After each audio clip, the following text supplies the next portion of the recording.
Hello, ladies and gentlemen. It's Wednesday night. You know what that means. Well, Thursday morning, technically, for me. But it's time for AEW Dynamite, Week 15. Now, obviously, there's been a few very good episodes of AEW Dynamite, and there's been a few good shows. There hasn't been a bad show, I think. Personally, in my opinion, of AEW Dynamite this year. There's been very good shows, and there's been good shows. There's not been bad. So this week we've got TNT going for the Women's Championship. Please, can we just have Tay win the match just for once? Please, can we have it? Please. We also have Darby Allin and Jungle Boy going up one-on-one for the TNT title. That's going to be entertaining, and that's our main event. So, let's not waste any more time. Let's get into our opening contest. So, ladies and gentlemen, our opening contest was Adam Page versus Ricky Stark. These guys are undefeated in 2021, and this was a very entertaining opener, a very fun opening contest as well. But at the same time, there was a little bit of a botch, which I have to bring up.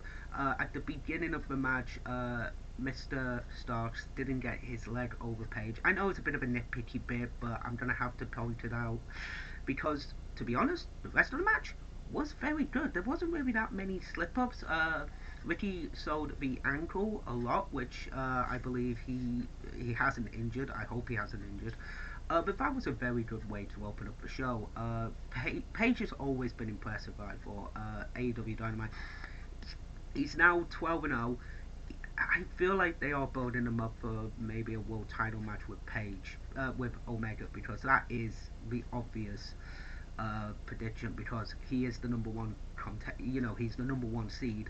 That means he's going to be the number one contender. We're going to get this match over with Mr. Rich Swann for Impact at Rebellion this Sunday. I will try and watch that show if I can watch it, because I haven't watched the TNA show in a long time, so I'll try and find a way to watch it. But yeah, this was a great opening contest, and Page gets the win with a submission. Not the buckshot lariat, which I'm very happy about, because sometimes he just doesn't connect it very well. So, ladies and gentlemen, our next matchup is Trent versus Penta El Zero Miedo. So, let's watch this. So we just had Penta El Zero Miedo versus Trent, and this was actually getting to be a good match, until Penta's manager gets involved and mentions that, you suck, your friends suck, and your mama sucks. Didn't particularly like that. I didn't particularly like that he actually gets involved, hits Trent with the microphone. That leads to the package power driver for the win. But that, this was a great matchup and very entertaining. Now we have a Pinnacle's interview, sit-down interview with JR. So let's listen to this. So the Pinnacle promo, very entertaining. It was only MJF and Wardlow who spoke, and I believe this is the first time I actually heard Wardlow speak. I want to see him in a promo, because I feel like he could actually do this. And Maxwell basically is just talking about how he's not a mark. He's a mark for, he's not a mark for Jericho. He's a mark for the spot. He wants to bring everybody involved. He wants to beat them, and he's looking forward to this match coming up, Blood and Guts, which I am too. May 5th. It might be the only match on the card. We don't know. We'll find out. But next, ladies and gentlemen, it is Akira Shida versus Tay Conti for the AEW Women's Championship. Tay's not winning. That makes me fucking sad. Let's watch the match, shall we? So, just whilst we're having a picture-in-picture at this moment in time for the Women's Championship, just want to give a shout-out to two of my good friends. One is Harry Michael Martin, aka Guinea Pig Adventures. I'll leave a link in the description below for the YouTube channel. He's not been doing a lot of videos, but the videos he's done are very entertaining and very well informative, so check them out if you enjoy guinea pigs, bunny rabbits, and all that sort of thing, guys. And also, if you enjoy canal barging and boating, definitely check out Berry Floating, my mate Soul. He's gone through a little bit of a issue with his finger. He explains more about it in a video he recently uploaded a couple of days ago. I'll leave a link in the description as well to that channel, and also to the Facebook page if you want to go and join them as well. So, ladies and gentlemen, we will get back with the women's title match in just a moment. So we just had Shida versus Conti for the AEW Women's Championship, and I have to admit, this was a very entertaining matchup between the two women. Possibly Ty's best match to date. I have to admit that one. Very entertaining. Kushida wins with the katana. Very good, very entertaining. Oh, for fuck's sake, now we're getting fucking Britt Baker. Yay. I'm not a fan of Britt Baker, I do apologise. The heel character, fuck off. Not in the mood. So, at the end of the day, what's wrong with giving Tay Conti the AEW Women's Championship? And how the fuck is Britt Baker number one? Like, how? I mean, she's been winning matches on Dark and Elevation, fair enough, but she hasn't really won a match on TV without cheating, so fair enough. But again, what's wrong with giving Tay just a couple weeks reign with the belt and giving it back, and lose it and having her lose the belt back to Shida in the rematch? I don't get it. But it was a great match. Shida wins and very entertaining. So we've got a Miro promo now. We'll see what our next matchup is, guys. So we had the Miro promo basically saying which champion do I go for first. Very entertaining. And then Inner Circle. Jericho is such a good promo. But we also heard from Jake Hager basically saying that on May 5th for Blood and Guts, we're going to make your fucking food through a straw. Which is very entertaining. And then we also heard from Santana, who barely speaks. So it was actually very refreshing to actually hear Santana speak. Very entertaining, very good. He's always been a good talker, but it's just given that chance to talk, and it's very good. Basically, they sell the match. It's no rules, but you know what? We are gonna have rules next week. Inner Circle, Pinnacle, Parlay in the ring, so we can go over the rules. That's actually kind of cool, I think personally. It's gonna end in a it's gonna end in a fight because literally the week after is Blood and Guts. So we've got 2 weeks. We've got one more week to build.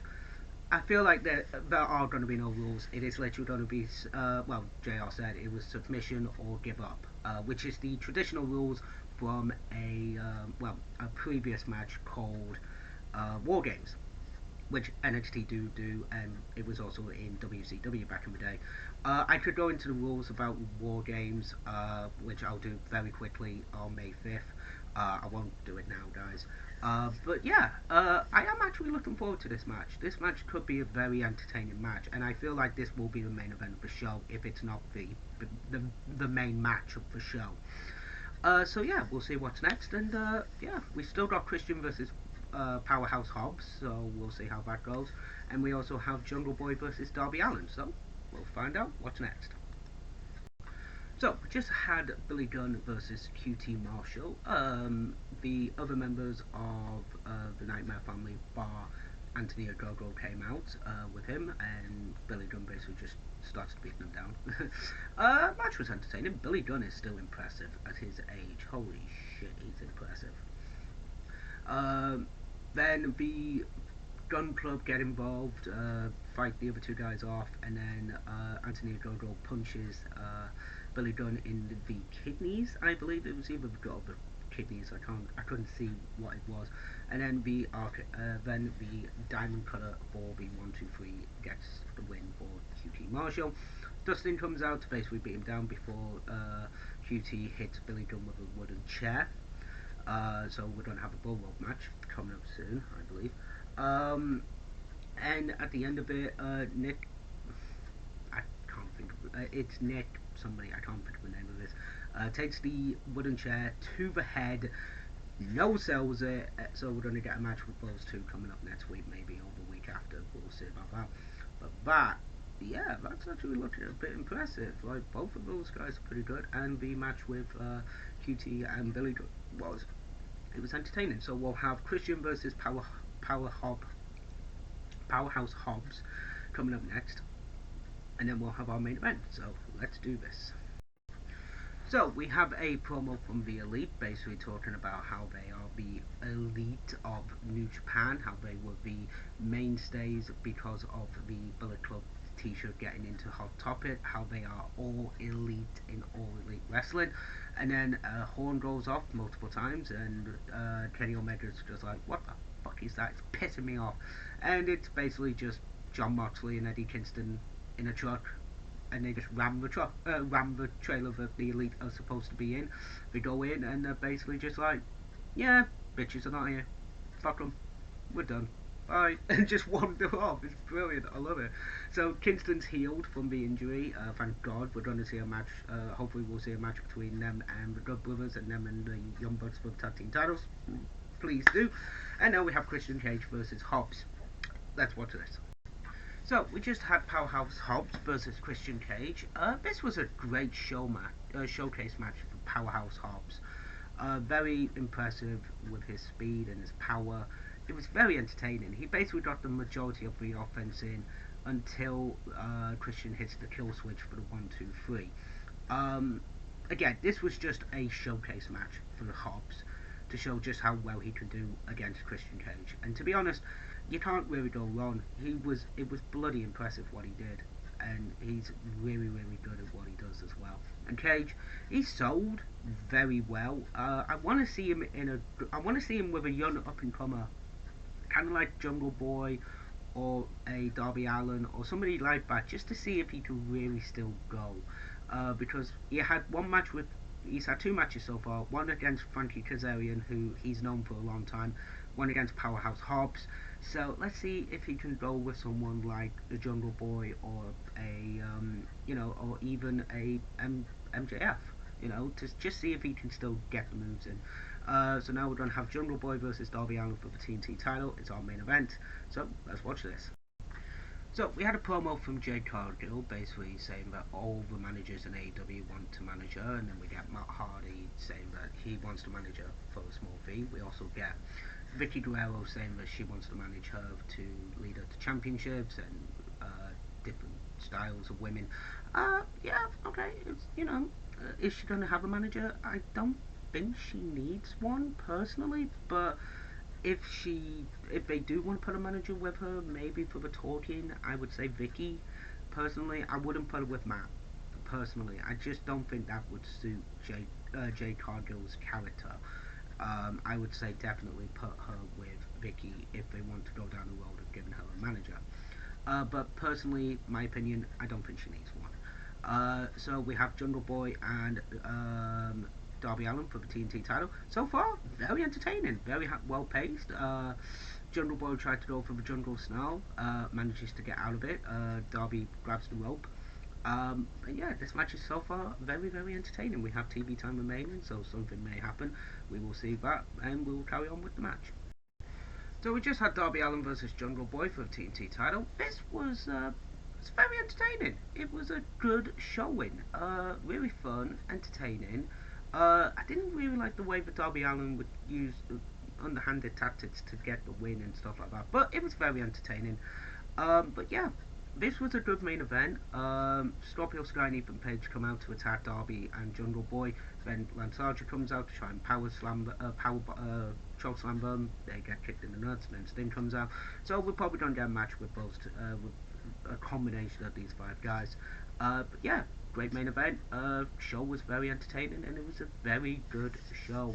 So I feel like Ty should have won the women's championship just for a few weeks, but that's my personal opinion on the matter. But ladies and gentlemen, thank you very much for watching. I will see you next week for CWS and AEW Dynamite. See you next week.